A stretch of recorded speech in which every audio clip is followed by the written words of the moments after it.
고급 편부터는 수업 중에 꼭 필요한 기능들 위주로 짚어보겠습니다. 먼저 소회의실, 강력하게 추천하는 기능입니다. 이걸 설정해두면 줌 화면의 컨트롤러에 소회의실이 추가되는데요. 이 기능으로 조별, 모든 별 수업이 가능합니다. 먼저 소회의실을 누르면 몇 개의 회의실을 만들 거냐고 뜹니다. 3명의 학생이 참가 중이고 3개의 모둠을 만든다고 가정해서 회의실을 3개로 설정하겠습니다. 자동을 선택해서 회의실 만들기를 클릭하면 참가자가 자동으로 3개의 회의실에 나뉘어져서 시작하고 목록에서 다른 회의실로 이동시키거나 또는 다른 회의실의 학생과 바꿀 수도 있습니다. 아래 다시 만들기에서 수동을 선택한 후 모든 회의실을 다시 만들어 보겠습니다. 회의실 목록에서 이름을 바꿀 수도 있고 이름 옆에 할당을 눌러 참가자들을 임의로 각 회의실로 나눌 수도 있습니다. 물론 회의실 목록에서 회의실을 삭제하거나 아래에서 회의실을 추가할 수도 있습니다. 이번엔 옵션을 볼게요. 모둠으로 흩어졌던 참가자가 메인 세션, 즉 원래의 방으로 스스로 돌아올 수 있도록 허용하는 옵션이 있고요. 모둠 활동을 끝내는 시간과 카운트다운도 여기서 설정할 수 있습니다. 모든 회의실 열기를 눌러 시작하면 각 참가자에게는 초대 메시지가 뜨는데 수락을 해야 회의실로 들어갑니다.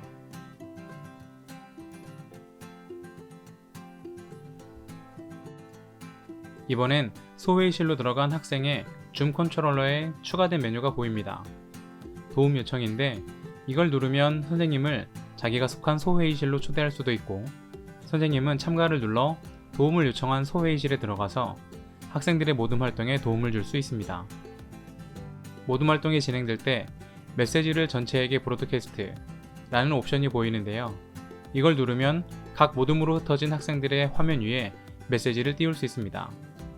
채팅과 다른 점은 메시지가 보이는 위치인데 채팅은 채팅창을 열어야 보이잖아요.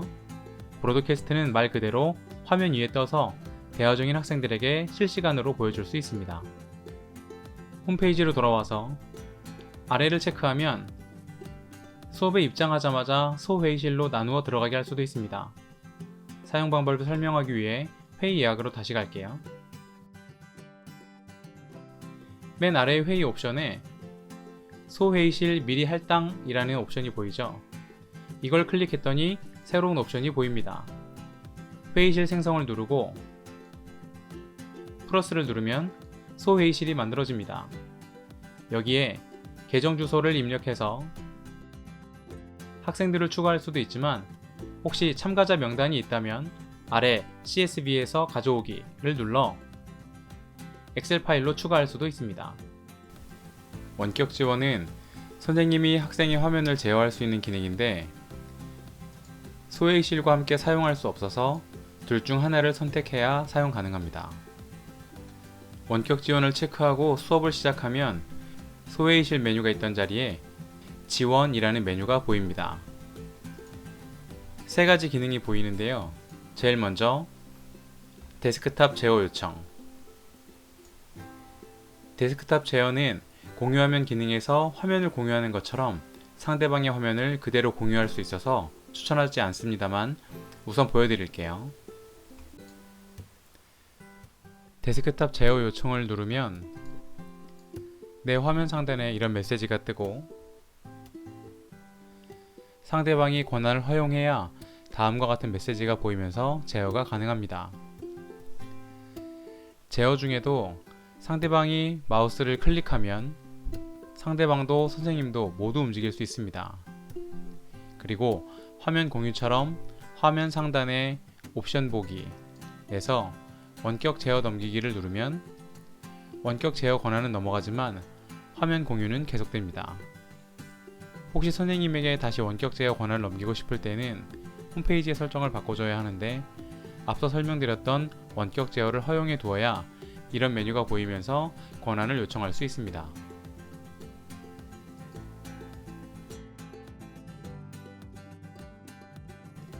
키보드 레이아웃에 설정한 키보드에 따라 입력한 키보드가 달라지는데 이 역시 상대방이 마우스를 클릭하고 키보드에 입력하기 시작하면 상대방도 쓰기가 가능합니다. 화면 공유와 마찬가지로 주석 작성도 가능하고 아래 원격 지원 중지를 누르면 원격 지원이 완전히 끝납니다. 두 번째, 어플리케이션 제어 요청을 눌렀을 때 상대방이 권한 허용을 누르면 어떤 창을 공유할 것인지 선택창이 뜨고 여기서 상대방이 선택한 프로그램만 제어가 가능합니다.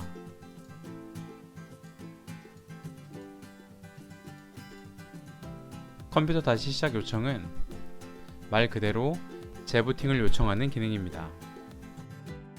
선택 자막을 선택하면 컨트롤러에 선택 자막이라는 메뉴가 추가됩니다. 입력할 참가자 지정을 눌러서 입력할 학생을 추가할 수도 있고 또는 다음 범위를 입력할 것입니다를 눌러 직접 자막을 입력할 수도 있습니다. 이렇게 자막을 작성하면 작성과 동시에 학생들의 화면에 입력한 자막이 보이게 됩니다. 이 기능은 스피커나 이어폰 없이 수업에 참여한 학생이 있는 경우 유용한데 선생님께서 수업을 진행하며 자막을 입력하기는 어려우니까 서브호스트, 그러니까 도우미 학생과 함께 진행한다면 충분히 가능한 기능이라 생각합니다. 또는 청각장애 학생이 수업에 참여한 경우에도 아주 유용하겠죠? 반대쪽 카메라 제어는 스마트폰 참가자에 해당하는 설정입니다.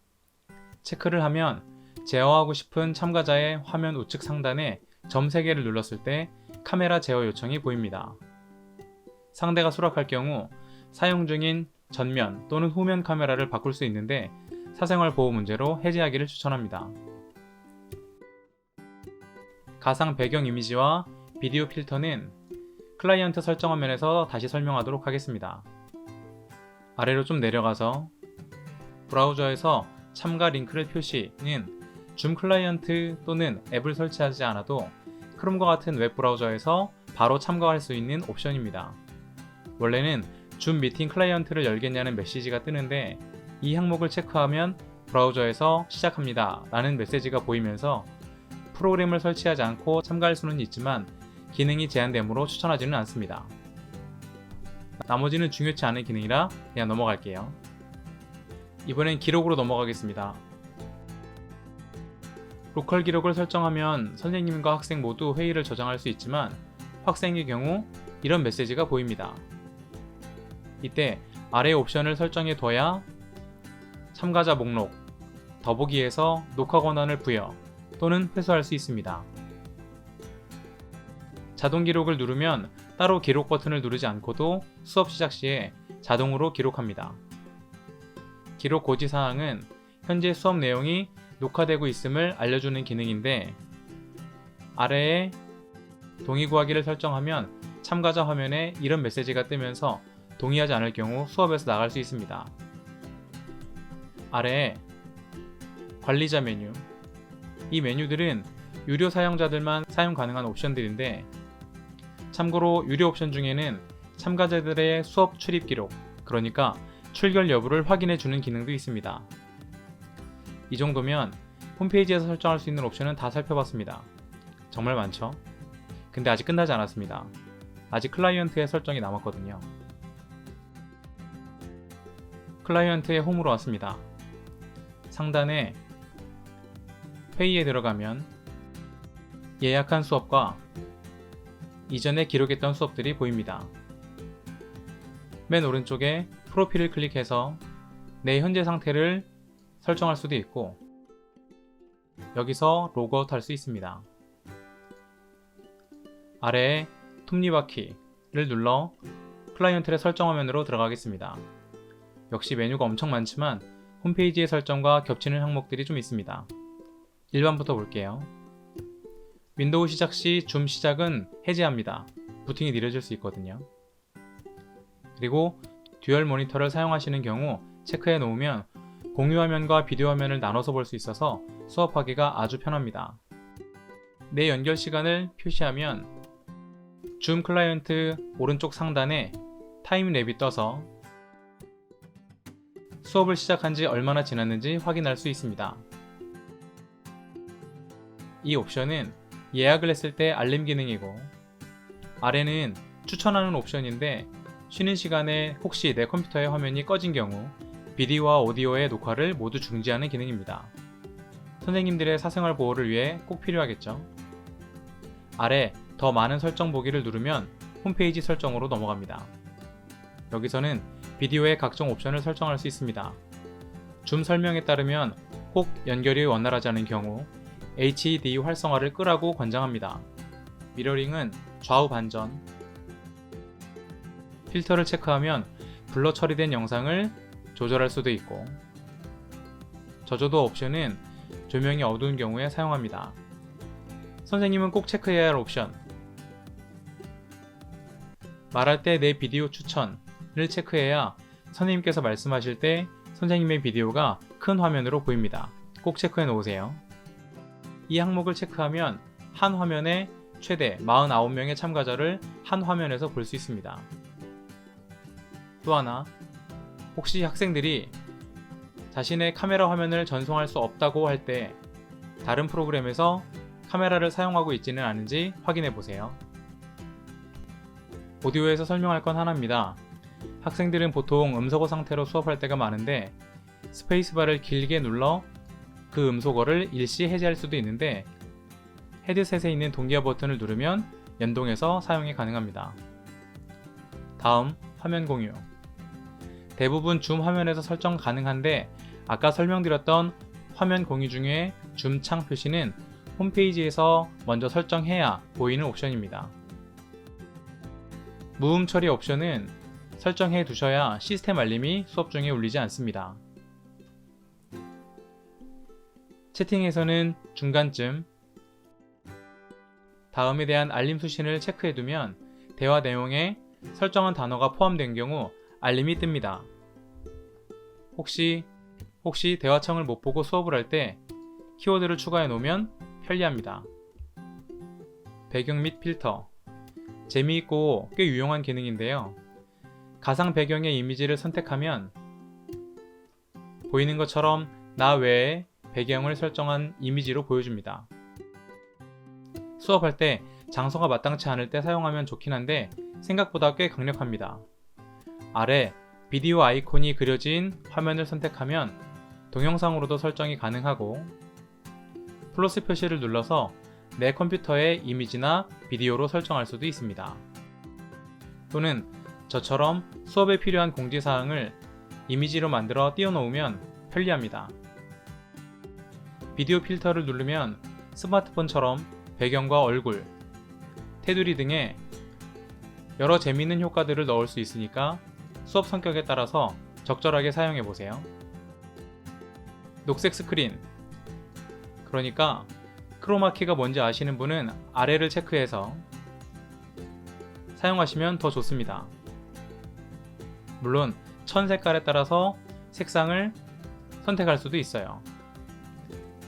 녹화, 아래를 체크하면 수업이 끝날 때마다 위치를 새로 지정할 수도 있습니다. 그리고 원래 기록을 하면 비디오와 오디오가 결합된 영상 파일 하나와 오디오만 따로 추출한 음성 파일 하나가 저장되거든요. 근데 이 옵션을 체크하면 각 참가자의 오디오 파일을 따로 생성할 수 있어서 참가자 간 음성을 구별해야 할 때 유용합니다. 이걸 체크하면 기록 영상에 기록되고 있는 시각이 함께 저장되고, 화면 공유 중에 비디오 기록은 화면 공유할 때 감춰졌던 비디오도 공유 화면 위에 조그맣게 저장하는 옵션입니다. 기본값은 화면을 공유할 땐 공유 화면만 녹화됩니다. 옆에 비디오 배치를 클릭하면 말 그대로 공유 화면을 가리지 않고 옆에 녹화가 됩니다. 프로필에서는 프로필 사진을 새로 저장할 수도 있고, 접근성에 들어가면 자막과 채팅 화면의 크기들 또는 알림 종류 등을 설정할 수 있습니다. 설정들이 너무 많죠? 다시 한번 말씀드리지만 이 모든 설정들을 일일이 건드리지 않아도 충분히 안정되고 매끄러운 수업이 가능합니다. 단지 더 유용하거나 더 편리한 기능들이니까 참고만 하세요. 다음 영상에서는 줌을 이용한 수업 시 꼭 알아두면 좋을 꿀팁들에 대해서 이야기하겠습니다. 줌을 이용하는 선생님들께 깨알 같지만 현실적인 도움이 되기를 바랍니다.